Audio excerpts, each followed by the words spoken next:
Yeah, we're good. I'd like to call the meeting to order for Tuesday, September 5th, 2023. Please rise for the pledge.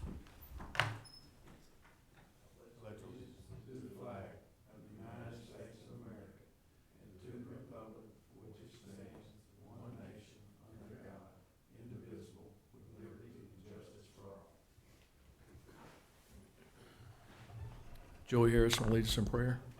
Let us pray. Most graciously, Heavenly Father, thank you for this day you've given us.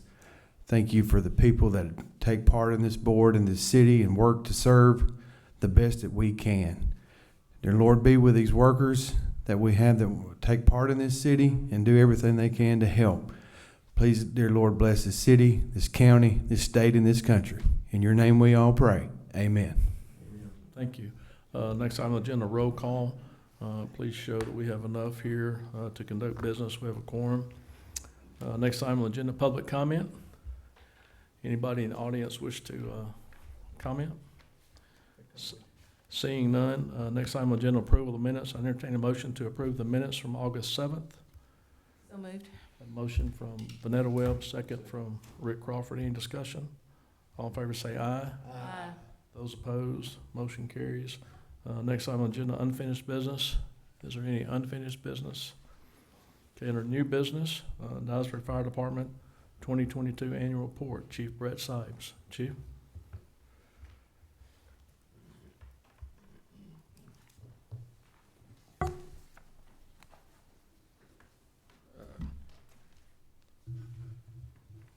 I think everybody's got a copy of the report, so I'll hit some highlights, and if you got any questions.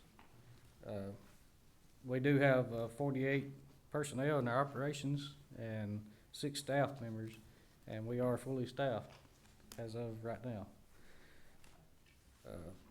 Right now we still have we have 3 firefighters currently in EMT class, and 2 that have completed, waiting to pass their National Registry. So hopefully we can get all that done by Christmas, have everybody EMT certified.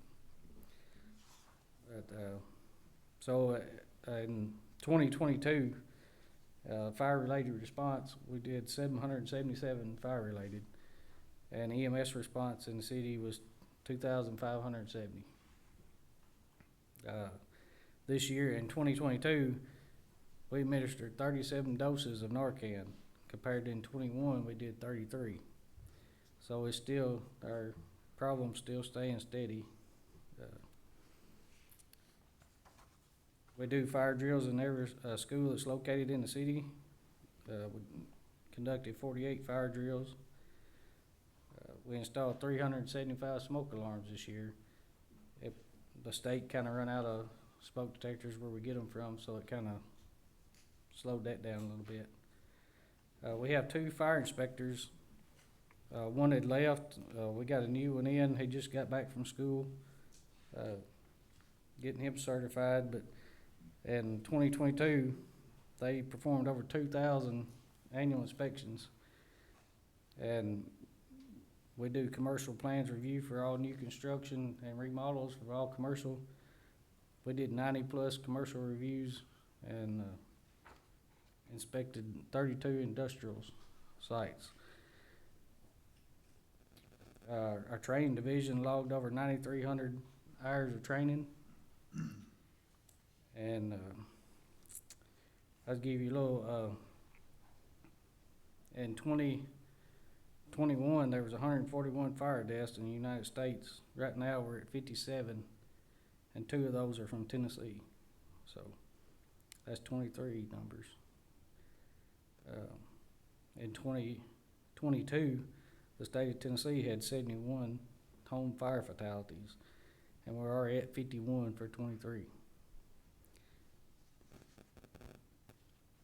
So on a good note, I'm going to tell you that we did get an AFG grant awarded this year for a little less than $45,000. It's going to be used for training. We're going to send some of these new recruits we got off to recruit school and bring a officer school to Dyersburg. So that's going to cover some overtime and sending these guys to school in Bell Buckle.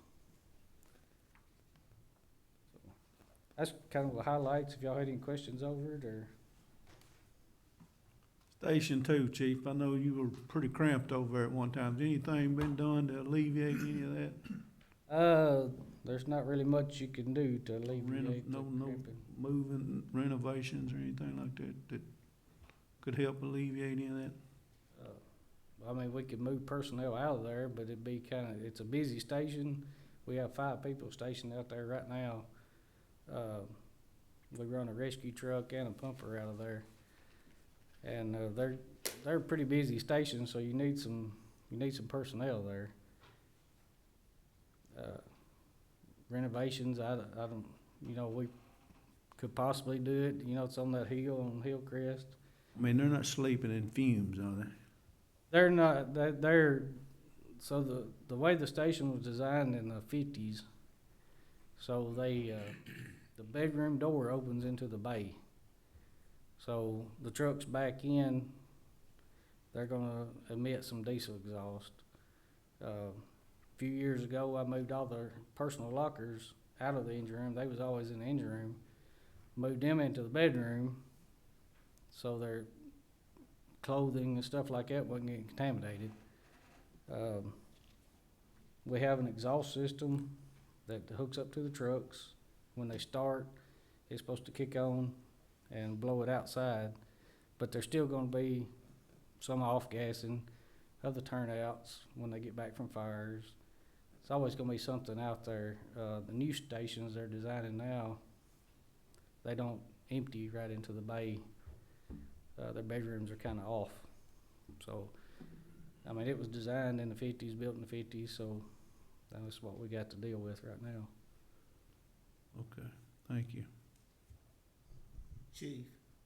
A year ago, we met, you reported, and I asked you about the minorities. Where are we at? Have we made any improvements in recruiting or anything? Where do we stand? We're still, getting people coming in and doing agility test. We have, we still got the first, female firefighter, she's still there. And we have, one minority, now, and, he's been there a little over a year. You know, in your next report, we would like to see who our firefighters are. Okay. You know, or pictures of them, We got 2 of them on the city Facebook page today or yesterday.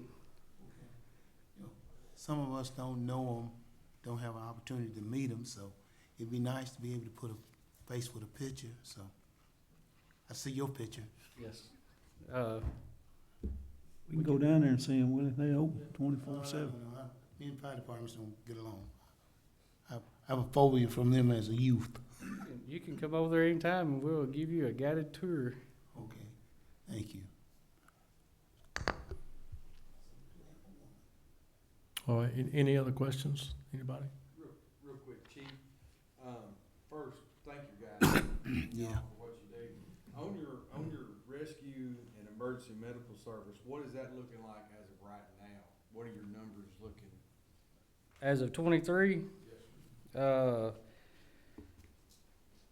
don't have it broke down into fire and EMS, but as of today, as of this morning, it was 2,335 calls. As of this morning. It's total calls, right? Yeah, that's total. Okay. So, I don't know, I know we've had till July the 15th, we'd had, 20 structure fires, 23 structure fires, and, we changed softwares on July the 15th, so I'm gonna have to piece together 2 different softwares.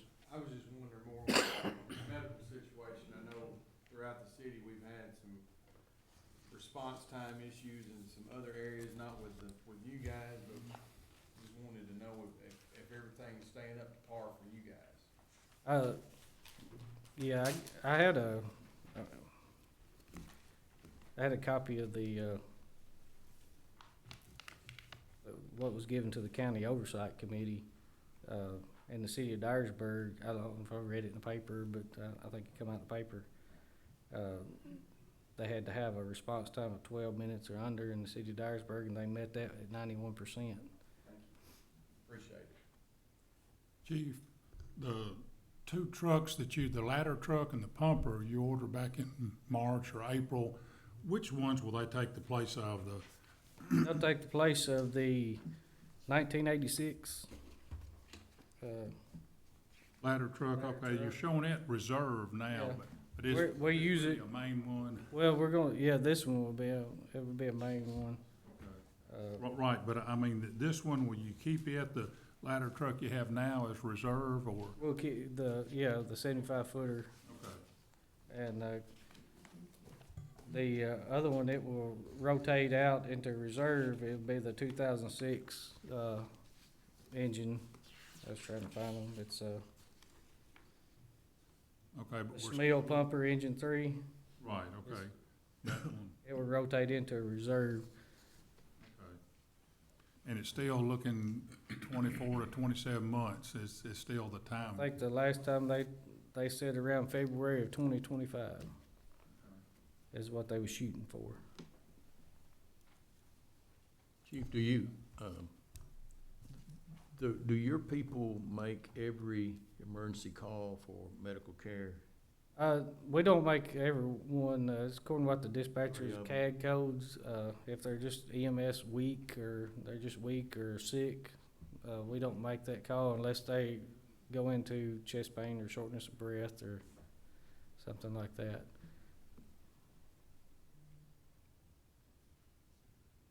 By the way, your men, we've experienced it at our house about a year ago, a little over.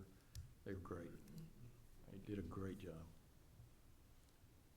As a matter of fact, by the time the ambulance got there, they already had my wife back. Like she's Good, that's what we like to hear. okay. Any other questions? Anybody? Hey, Chief, Mayor handed this out to everybody. I was gonna talk about it anyway. And I see Chief Isabel back there. This is a prime example of all three working together. You and our, our men and women in both departments. Gloria Spence, who I don't think gets enough credit for what they do over there. We saved this gentleman's life. I know he's appreciative, and I hope y'all know how appreciative we are of the job that y'all do. We all have jobs to do, and a lot of people are gonna say that y'all have, y'all are just doing your job. But y'all's job, you're in the line of saving people and putting your life on the line. And that's something that the rest of us, we don't have to do every day. I really appreciate y'all. I'll say this about that, I'll put our EOC, police department, and fire department up against any fire department in this state or country. And I guarantee you, we can hold our own and outshine them. We agree, we really do. I know I'm speaking for this whole board. We really appreciate, and y'all have a thankless job too. But, we're really, really proud of the job that y'all do. And please inform your men and women that we are just really excited about, everything that y'all do. Chief, I know you had a big stop I seen, and had a big, is it fentanyl? Am I saying that right? Got a bunch of that off the street. That's just, we get y'all get a lot of bad press, but man, y'all are out beating the past and doing your job every day, and we're just truly thankful for y'all. Thank you. Anything else, Chief? All right, thank you very much. Appreciate you and the staff and all that you do for our citizens. Thank you. Thank you very much. Next item on the agenda, Resolution 0905, 2023. Tennessee Department of Economic and Community Development Select Tennessee Site Development Grant. So in your packet is a resolution that was given to you as well. And then there's a second sheet with that, the reason why for that. Let me just talk just a little bit about that. I'd be happy to answer any questions that you may have. So this is the The third, really the fourth spec building that the city and county been involved in. The first spec building goes all the way back to Republic Builders, back in the 70s or 80s, I guess, that building a long time ago in the industrial park. The second was NSK. I think that was about 2004, 2005. That was the second spec building. The third spec building was where Devil Eye is located. And this will be the fourth spec building that we're considering. So these have always been a joint effort shared by the city, the county, Dyersburg Electric, and Industrial Development Board. Just a little background on this one in particular. So ECD has increased the amount of grants that they allow for communities for spec buildings. They just announced that in July or August of this year, where now you can apply for a grant up to $5 million for the building of a spec building.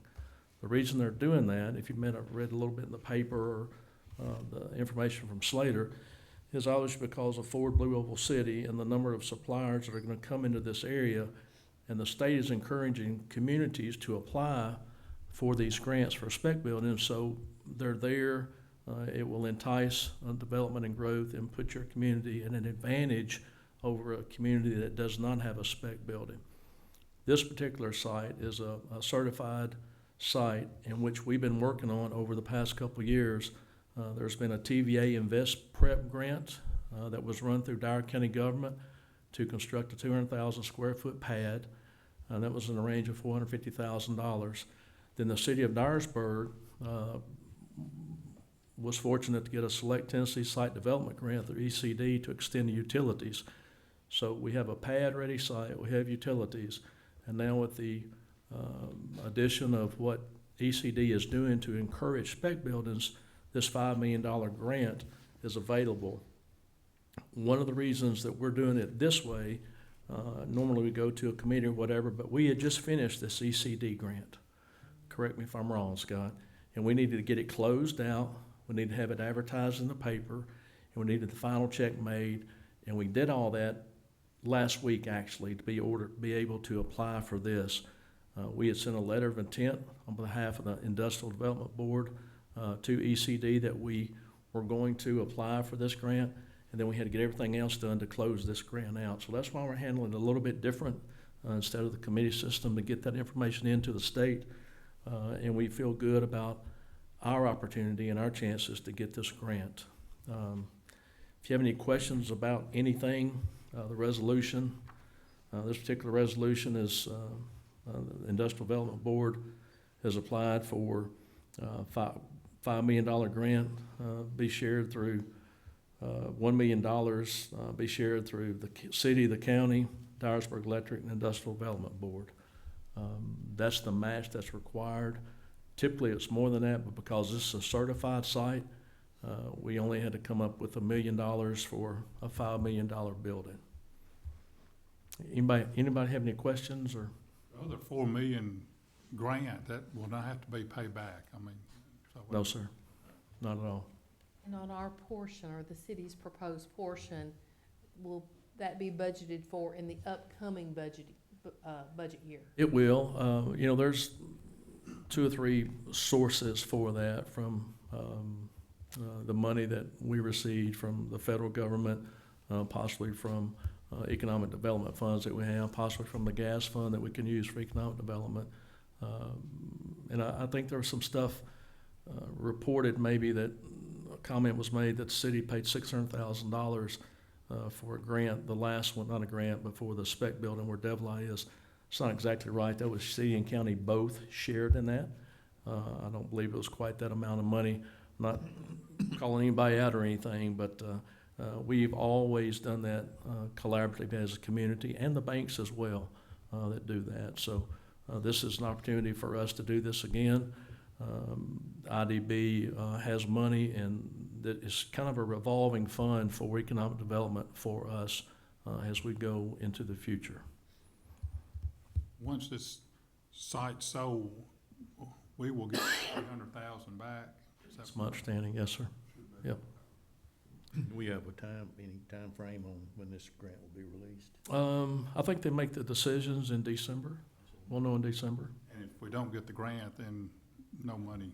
No, yeah, no harm, no foul. The county budget committee met Friday. I think they approved it in their budget committee. IDB met Friday also, they approved it. I'm certain that the county commission, when they convene, will approve it as well. Dyersburg Electric's already committed to doing it. And again, the reason we did it this way is because we need to get that previous grant closed out, get it in the paper Saturday, and get all that stuff to them in Nashville, so we'll be good to go. On this site thing, the chamber, it's got I-65 US 51. Is that supposed to be future I-69? 69, yeah. Okay.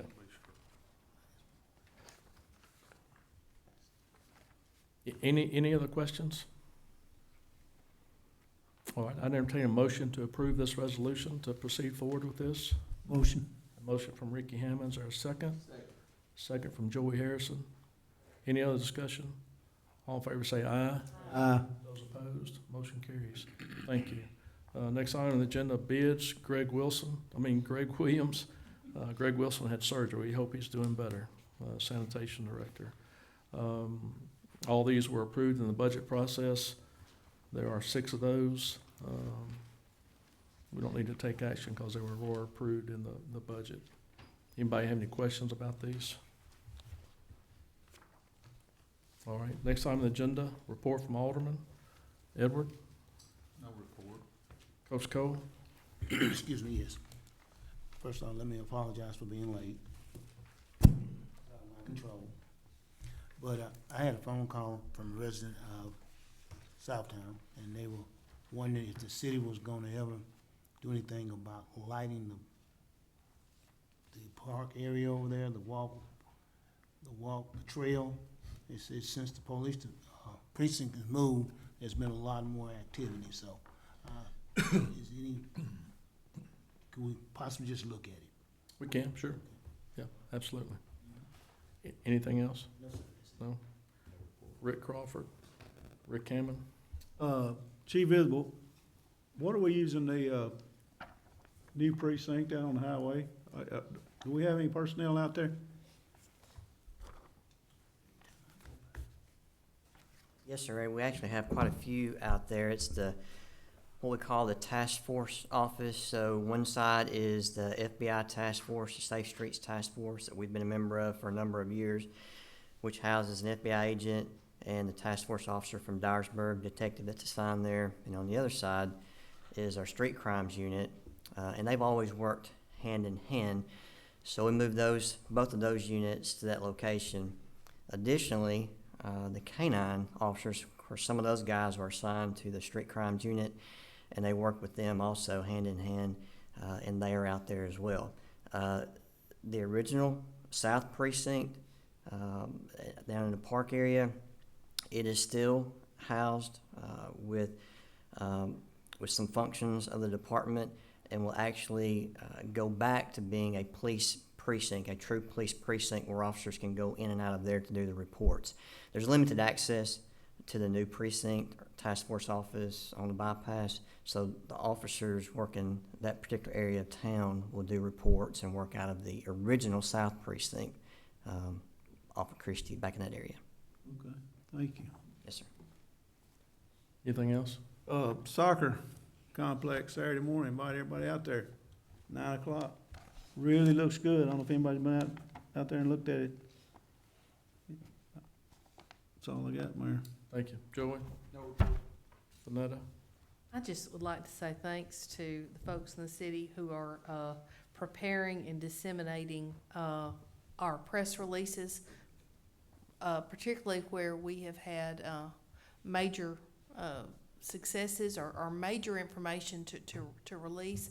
I think that it helps our community stay informed. It gets accurate information onto social media when it would be easy for people to just engage in speculation. And I think it's very helpful to our community. So thanks for doing that.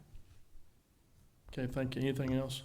Yeah, I would like to, on the sewer rehab work, we're working in the Bel Air area right now.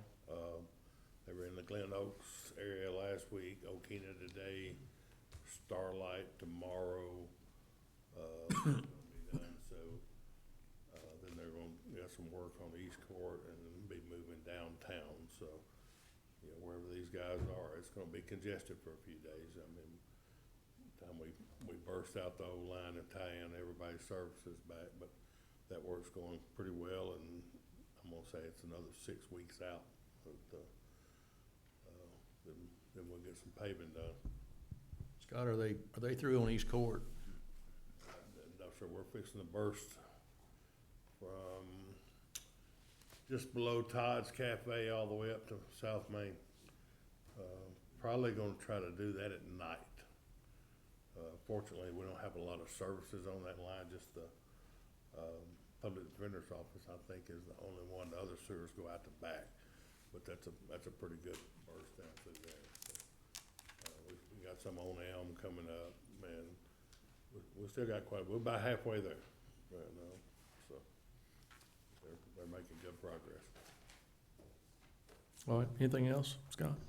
I know Ricky mentioned earlier, I left everybody, or gave her a copy of the State Gazette article, and I think Gloria Spence put it on Facebook as well with a picture of what Ricky talked about, and Randall Priest. A bunch of us know Randall, went to school with him, but man, I just want to recognize the folks from the agencies representing the city in this picture from left to right. Lakeith Baldwin, Dyersburg Fire Department. This is on the back of your handout as well. Evan House, Dyersburg Fire Department. And Samantha Elmore was actually the EOC operator that took the call. If you read the article, she had a hard time communicating with Randall, and she listened. They're trained to listen to stuff, and something went exactly right. So she made that initial dispatch to our folks to get there. Then obviously Randall's the next one. The next one's Brandon Haynes, Dyersburg Police Department. He's a K-9 officer. The next one is Sergeant Patrick Leak. They were the two that showed up on the scene to assist Randall. So I just want to mention those folks and thank them for what they did, and publicly recognize them and those agencies for what they do. Last but not least, everybody knows we had a kind of a standoff situation Friday that lasted 20 hours that ended good, ended well. So thank you, Chief, and all the men and women that were there for what you did, and heard a lot of people say that they appreciate the outcome. So thank you very much. With that, we're adjourned. Thank you.